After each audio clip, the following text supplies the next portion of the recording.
अमरावतीच्या नवसारी मार्गावरील टायर गोडाऊनला भीषण आग लागली आहे। आग कशामुळे लागली याचे कारण अद्याप स्पष्ट झालेले नाही।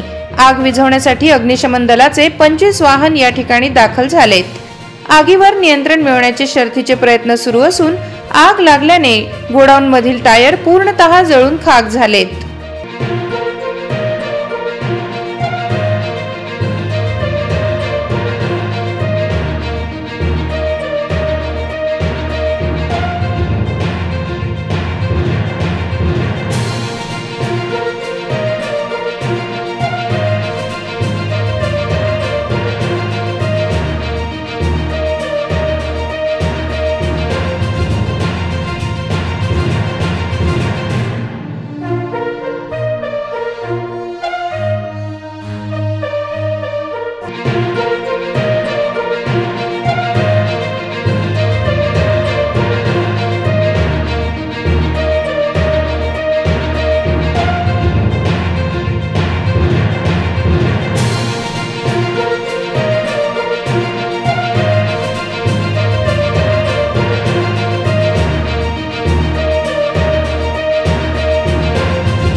अशाच वेगवान घडामोडी पाहण्यासाठी आताच आमच्या जनविकास न्यूज चॅनलला सबस्क्राइब करा आणि रहा रोज अपडेट।